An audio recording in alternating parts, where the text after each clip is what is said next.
let's lock into this Commanders offseason. Their plans, their offseason is going for a while. It's weird because I did the Commanders, I did the Bills, and so for the Commanders, we already have a lot more going on in terms of the hiring process. We've already announced our OC, whereas for the Bills, it's like we're still trying to wait for the waters to clear post their divisional round loss. I'll start with the coaches, though. David Blau has been hired as the OC after Cliff Kingsbury left. A lot of controversy around the hire, mainly because we made it pretty quick. He's a young guy. He's never called plays before.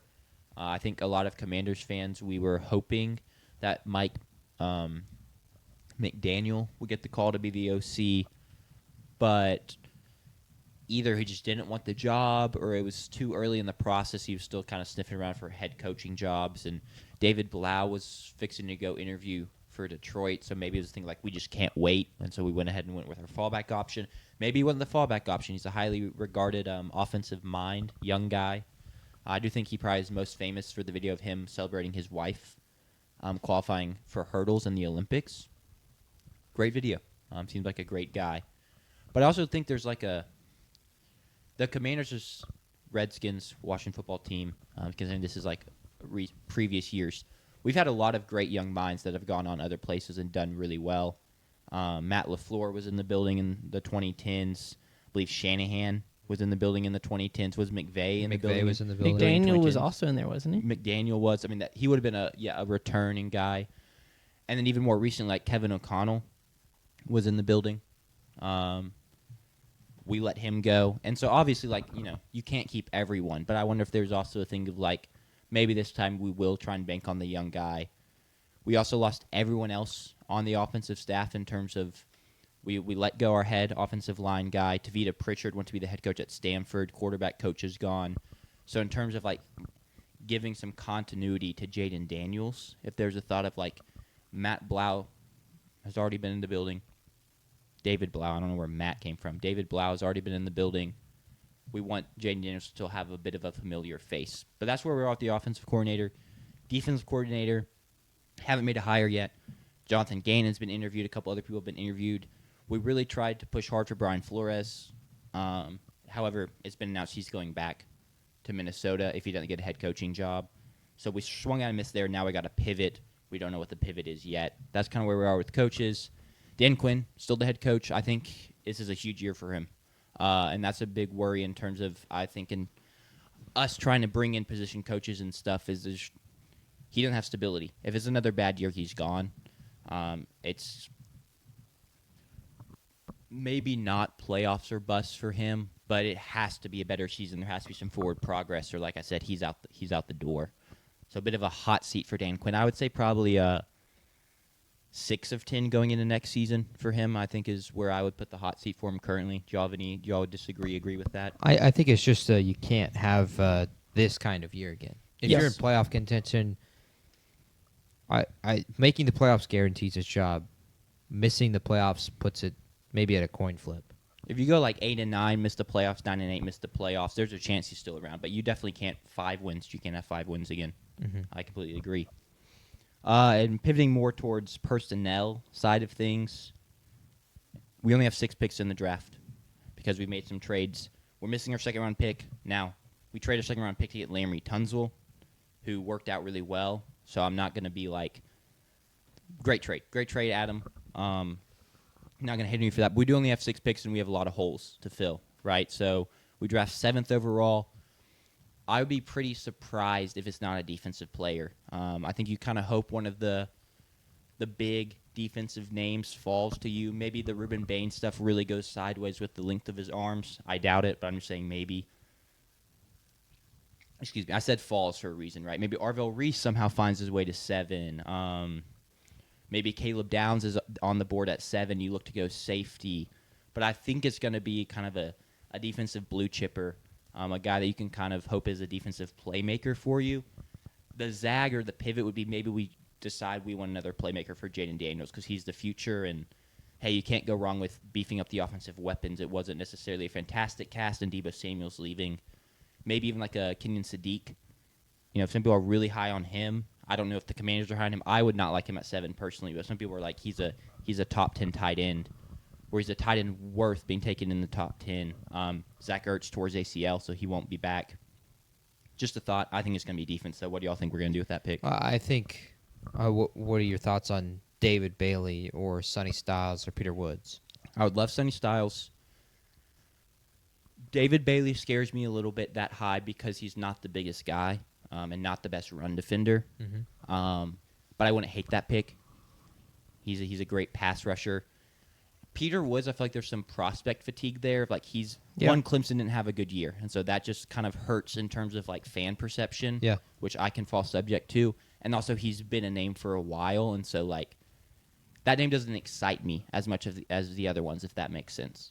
I think Peter Woods was a guy who I was listening to a draft podcast, and they were talking about him having the opportunity in all of the scrimmages and the East, like all the bowls they have for like prospect guys. Like this would be a great opportunity for him to kind of get out from under the Clemson veil of going 6-6 or whatever they went this year and like shine among the best prospects in the country.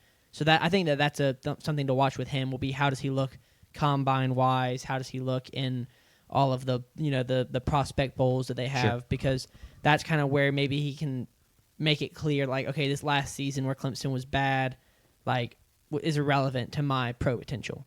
Yeah. I think you got to go playmaker if you're asking me.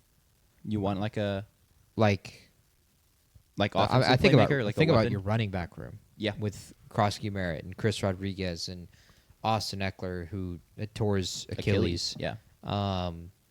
Jeremiah Love is sitting right there. That crossed my mind as I was looking at it this morning. I think it's just as someone that watched every Commanders game and watched that defense just get shredded repeatedly. Now, if we draft Jeremiah Love, I would in 24 hours be like, oh, what a move. He's a difference maker in the backfield. He's one of the best running back prospects we've seen in a minute. But I just don't know. I don't know if I can go through another season of the defense being that bad, and another season where the defense is bad because it's older and slow. Yeah. Bobby Wagner, great season, racked up a ton of tackles, not great in coverage. He's a free agent for one reason, for one thing, so he's gone. But I would love some speed and youth infused into that defense. Did and that's the you best have spot any to do other so. big free agents? So Bobby Wagner's gone. Debo Samuel is gone. They're kind of really the two big ones, I would say. We really keep a lot of our guys, a lot of our key guys. Zach Ertz is a tough one. Yeah, true. But it was kind of time for us to move on from it anyway, and he's hurt. Austin Eckler's a free agent. He's hurt. Andrew Wiley was a fine piece. Mariota's going to be free agent. Mariota's a free agent. That's something we got to address is what we're going to do at backup QB. Tress Way is a huge loss, consistent punter for us. Mm-hmm. Austin Eckler's a free agent, but he tore his Achilles. Who knows when he's going to be healthy and ready to go. Yeah. All of your running backs. Chris Rodriguez Jr. is a free agent. Jeremy Nichols is a free agent. Not that those guys are hard to bring back. I'm sure a lot of them would be willing to. But Chris it's still Rodriguez just funny. did you say he's a restricted free agent? Yeah. Yes. So, and then obviously we have Bill, right? Yeah. Not a free agent. I would not be shocked to see playmaker. I think I am leaning the side of a defensive guy, though. Defense makes sense, and it's plenty fine. Y'all were the 27th best defense in terms of points per game, so 5th worst. And then you were the worst defense in the NFL in terms of yards given up per game. And you could feel it watching. Yeah. You could really feel it. Offense struggled too, both for 22nd in the league in points and yards per game. A lot with that was, though, Jaden Daniels being hurt and the lack of running back room and the offensive line and everything. So there's a lot of pieces to fill. It kind of feels like we got a blank slate. Like everything really needs some work, and that takes me to the next thing, and that's cap space. We have about $70 million, which is 6th most in the league, and there's ways we could get more. Listening to a Commanders podcast a couple days ago, I listened to, and there's rumors of potentially cutting Payne just because he's not really I think he's getting paid like $26 million, something ridiculous. I don't think it's that high. $28 million. It is even higher, and he's on.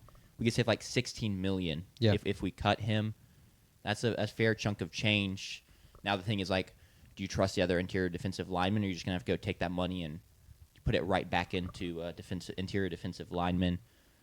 Marshawn Lattimore, we could restructure his contract, save a little bit there. Regardless, we have a lot of money to work with, a lot of cap space to work with. there's just so many holes that money's going to go quick. And Yeah. you really got to make the most of it, be efficient with it. You can't really afford any misses with it because it's really going to hurt. And then even on that, Larry Tunsil, I'd love to see him get extended. He's on the last year of his deal. He's kind of said he wants to stay. Obviously, we want him to stay. We just traded for him. He had our best season. I'll say it right now. I was going to save this for later, but he was my 2025 MVP, which so many injuries and a very much an underperforming team. For your team, not Yes. not NFL Correct. MVP. Yes. The MVP of the Washington Commanders in 2025 is Larry Tunsil. Played most of the season, missed a couple weeks at the end, but he just was consistent in a team with so many injuries and underperformances that just like was not consistent really in any facet.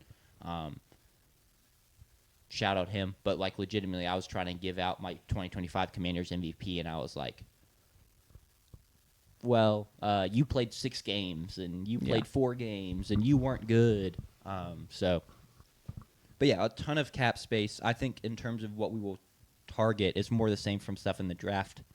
I think we'll look to add a weapon in free agency. Ton of rumors about Brandon Ayuk. Yeah. Because of the Jaden Daniels Arizona State connection. Sure. Now, he doesn't have the best off the field look right now in terms of, it didn't end very well with him in the 49ers.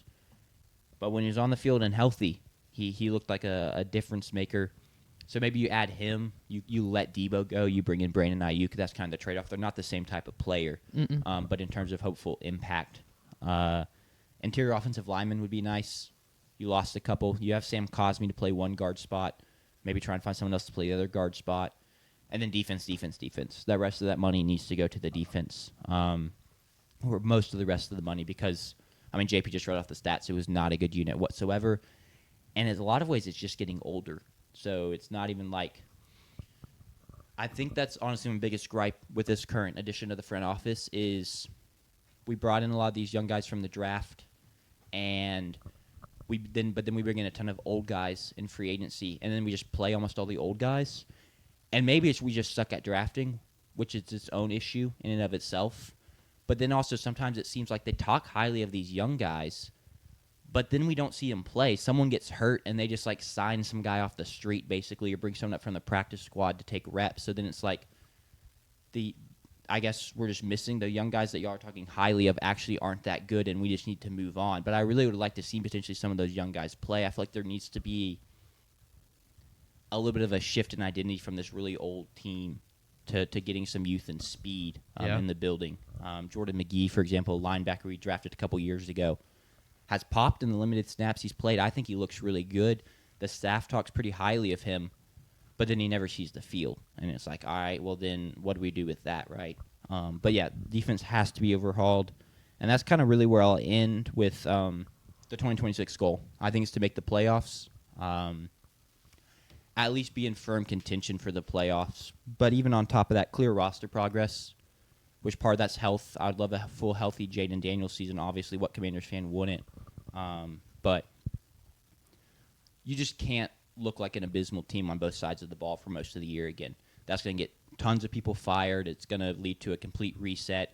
I need to see some of the younger guys play. You need to hit on some free agent signings. You've not really drafted great the past couple years. There's been a lot of misses mixed in with a couple hits. You'd love to see the recent class of rookies, like I just said, make a bigger impact in terms of young guys. And you'd love to see you only have 6 draft picks. You don't even have a second-round draft pick. So it's really the first and third and fourth. You need to hit on those guys. You need to see them make early impact. That's where I'm at. What do y'all have on this team? I think you touched on it very well. Obviously, healthy season of Jaden Daniels is kind of a must next year. The Dan Quinn stuff, hot seat, is 100% a talking point, especially if the season kind of goes off the rails as it did this year. The cap space is huge, but as you said, it fills up quickly because you pay a guy, you pay a receiver $15 million, you pay an edge rusher $15 million, that's 4 guys. At $15 million each, and that's $60 million right there gone. So that will fill out quickly, and you also have to consider that draft picks are part of cap space as well. Yeah. Although you have technically a thing that's called rookie reserve, which is money that you're allocated towards allowing yourself to sign rookies over the cap. But even still, like a receiver, a top 10 pick, I think is where he's going to be. Whoever it is 9 to 10 mil, if I'm not mistaken, for his contract that rookie year. Might be a little bit lower than that. Might be 7 or 6 mil. So that money's going to fill out quick, which means you can't have a bunch of nothing burgers. Like, that was a huge talking point with the New England Patriots this year, is did they just give money to people to give money to people? Turns out no. Like, Milton Williams was really good. Robert Spillane had a really good year for them. Carlton Davis has been a great corner for them this year. Stephon Diggs was a massive signing in the offseason. So, money goes quickly. Make sure it's going to the right spot and hitting the right spots. I do agree with you in terms of getting away from being so damn old. If you're going to have such a young quarterback, I think you got to get away from it being made so sense. old It made around sense them. last year, in my opinion, because Daniels looked like incredible as a rookie, and you were like, well, we need to go. We don't want to waste time trying to develop more young guys. Let's go get all the old guys we think can play, and then it just didn't work out. But I don't think there's any hindsight where I would be like, oh, that was a poor decision. It made sense. No, I completely agree because we were literally in the conference championship game. So it was like, okay, we're here now. But it turns out that wasn't really real. So now we need a soft reset, transition to younger. I agree it made sense last year. I mean, if you went back and listened to the preview of the Commanders, I was a little worried about the age, but I wasn't like I hate the moves we made because, once again, I think it made sense. It didn't work out. So, yeah, now let's pivot and not be stubborn, I guess is what I would say to Adam Peters.